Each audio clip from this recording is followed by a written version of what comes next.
Muy buen día.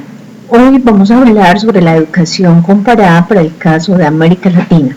Esta es una actividad para la asignatura de tendencias y desafíos de los sistemas educativos del doctorado de Ciencias de la Educación de la Universidad Metropolitana de Educación, Ciencia y Tecnología, presentada por Liliana Ayala Quiñones para el doctor Javier Andrés Vargas Guativa como nuestro docente.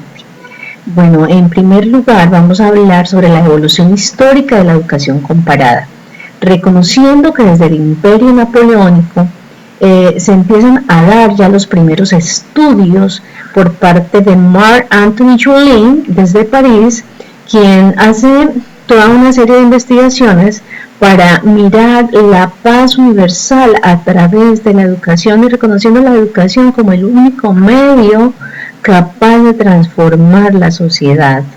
Posteriormente, por los años de 1832, Europa y Estados Unidos ya empiezan pues, a hacer una serie de investigaciones y de pequeños desarrollos del sistema escolar cuando es financiado por el Estado, y frecuentemente pues los gobiernos empiezan a interesarse ya cómo hacen para pues, mejorar el desarrollo social a través, pues por supuesto, de la educación. Este fue un movimiento mundial porque luego ya por los años de 1907 en Nueva York se crea esa primera asociación de educación comparada y se le unen a este movimiento Alemania, Francia, Inglaterra. Empieza pues ya a profundizarse y hacerse una serie de publicaciones en revistas internacionales de carácter pedagógico donde se profundiza más en el contexto de los pueblos.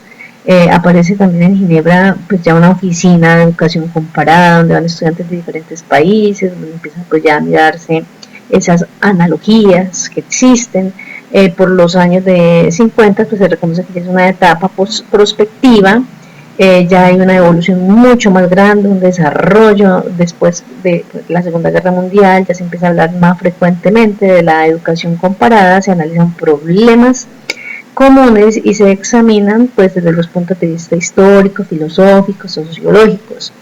Y empieza toda una reforma a los sistemas educativos porque se reconoce esa gran importancia de la inversión en la educación, en la escolarización, en la alfabetización y en esa intención de cambio social, político y económico, porque solo la educación es el camino cierto para el desarrollo de las naciones. Por los años 90 ya empiezan a gestarse los primeros congresos internacionales y esos desafíos que trae la etapa de la globalización. Pero realmente, ¿de qué se trata la educación comparada?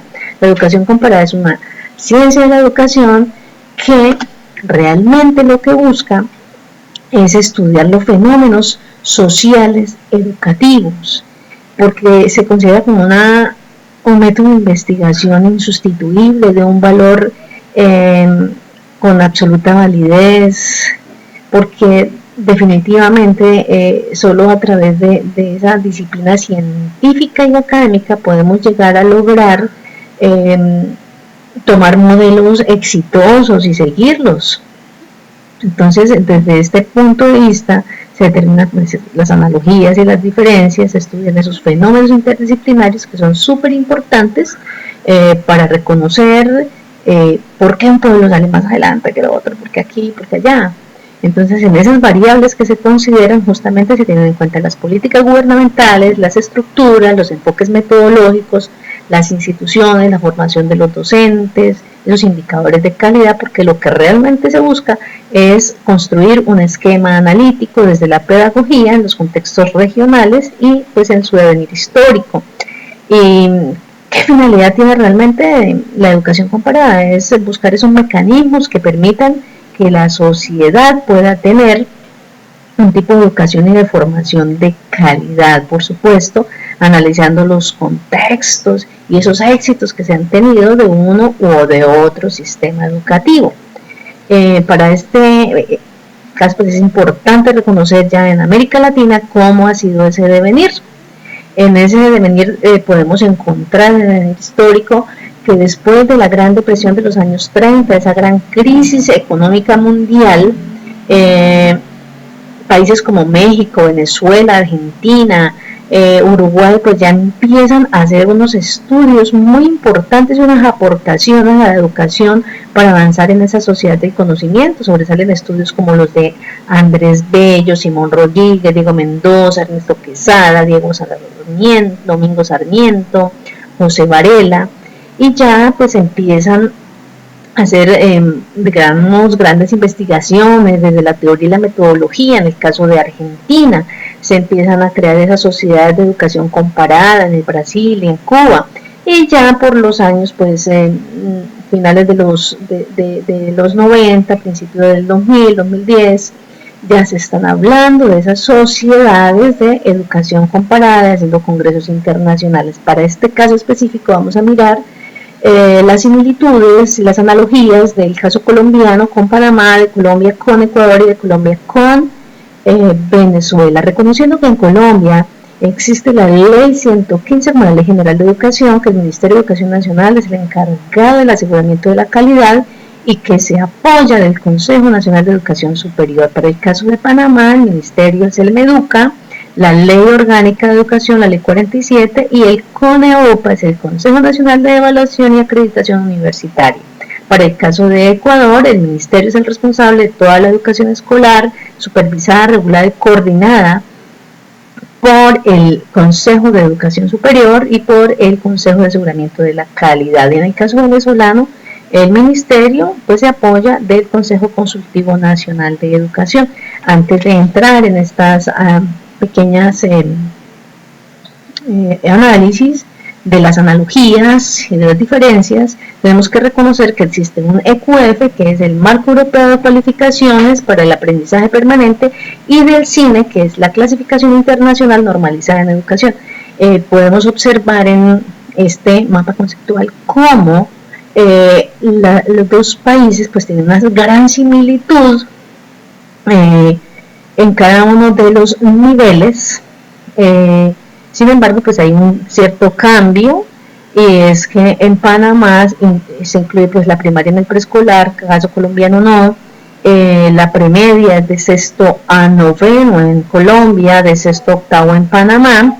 Ya pues la educación postsecundaria no terciaria sí es muy similar. La EQF ya en el plano de el pregrado profesional universitario en Colombia. Para Panamá es la licenciatura.